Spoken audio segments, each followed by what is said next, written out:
through school are limited. And so the cycle then continues. Alan is one of 44 million people in America with student debt. That debt totals more than $1.6 trillion. And while politicians talk a lot about solutions, they haven't agreed on one yet.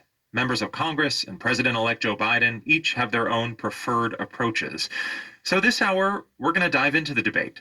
When Renee Allen heard a few Democratic proposals to forgive some of that debt, she tweeted a screenshot of her loan balance, and the debate flooded into her responses. She was overwhelmed by people telling her what she should have done. And I did receive some scholarship money, and I received grant money. I worked 2 jobs most of the time I was in undergrad, and that still wasn't enough to make ends meet. So I am now 11 years out of law school. A significant bit of what you see in that 255 is interest. One big question in this national debate is whether debt forgiveness is the right approach at all. Todd Hagopian in Tulsa, Oklahoma, says he wants to be responsible for paying back his own debt, all $50,000 of it. You need to take responsibility for your actions. You don't just ask the bank to relieve the debt. I don't think that's really fair that they should get $50,000 of free stuff.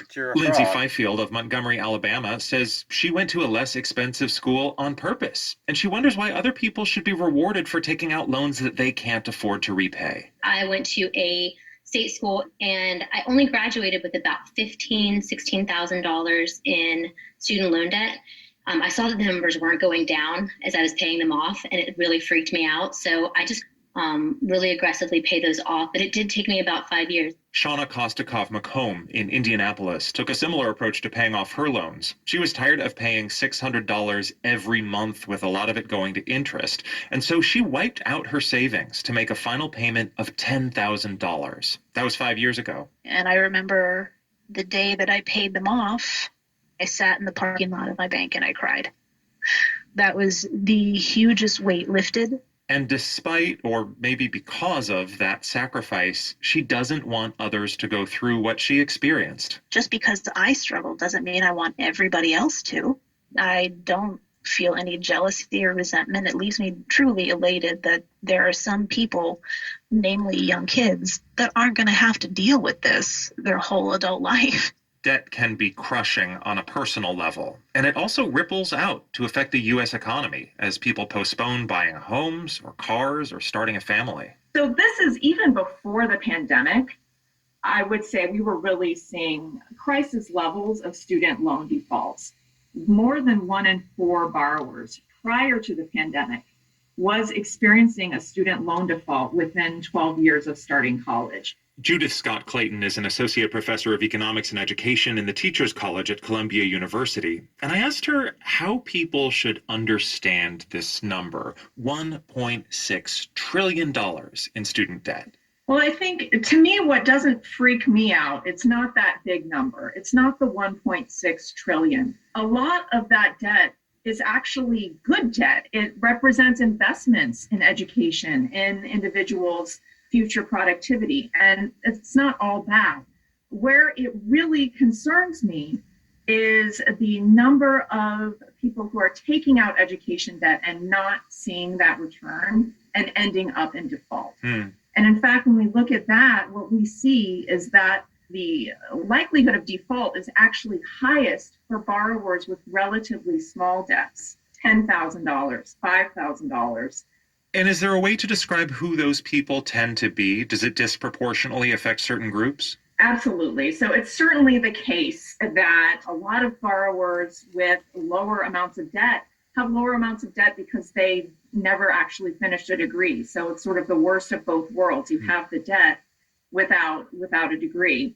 But that's not the only place where we see problems. We also see a very strong racial disparity in student loan outcomes. For a Black college graduate with a bachelor's degree, the likelihood that they will experience a default is actually higher than a white college dropout.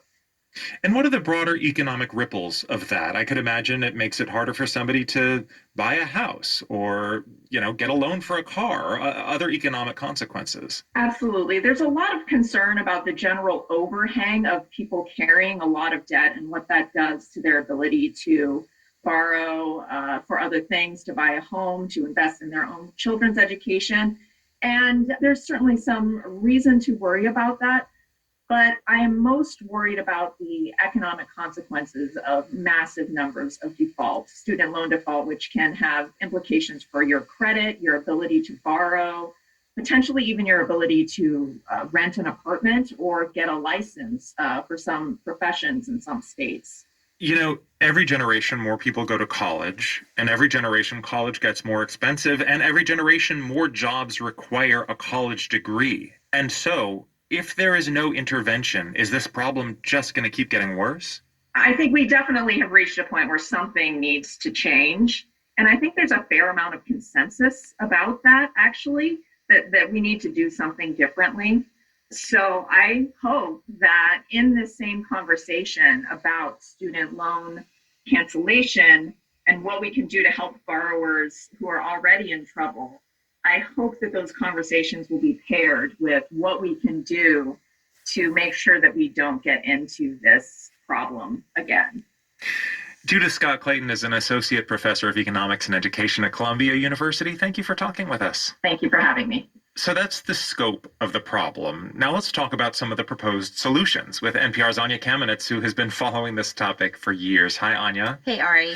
What kind of relief proposals are on the table right now? So if you have student loans, you probably have not been paying them because the COVID relief package in the spring included a temporary pause on federal student loan payments that has been extended now through December 31st. And one Democratic proposal on the table is simply to continue that extension through next fall.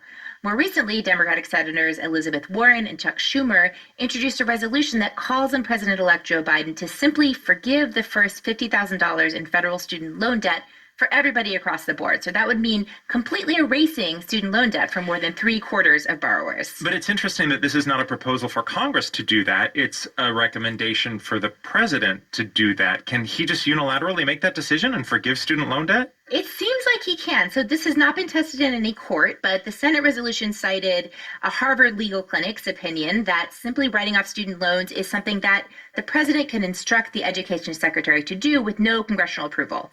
So in theory, this huge loan forgiveness could be done on day one, doesn't depend on the outcome of the 2 January runoffs, for example, or Senate control.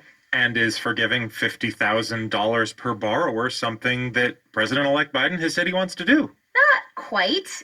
Here he is at a press conference last week talking about a Democratic House proposal for a little bit less than that. The legislation passed by the Democratic House calls for immediate $10,000 forgiveness of student loans. It's holding people up. They're in real trouble. They're having to make choices between paying their student loan and paying the rent, those kinds of decisions. But here's the catch. So the House bill limits that $10,000 relief to only private, not federal student loans.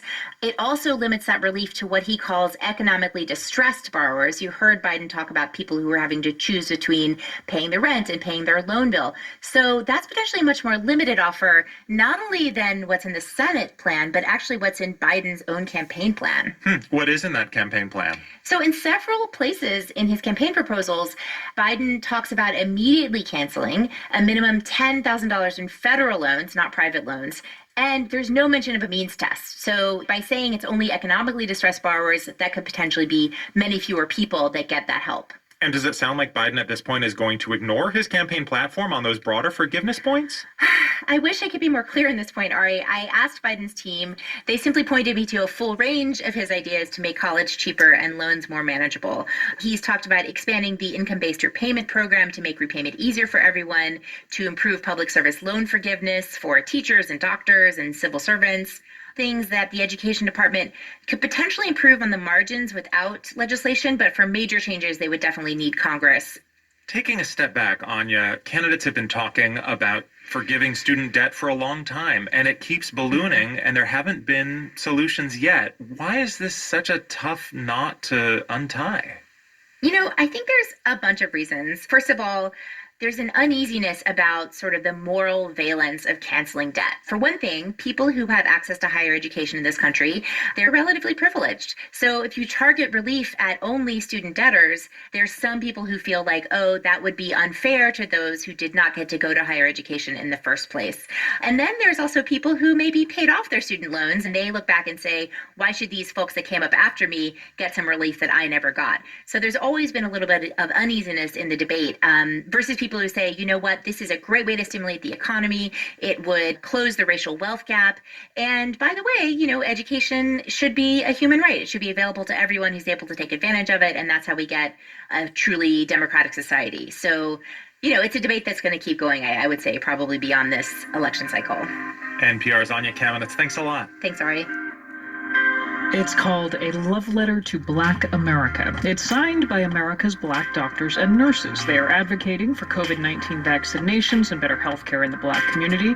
That's tomorrow on Morning Edition. Ask your smart speaker to play NPR or your station by name.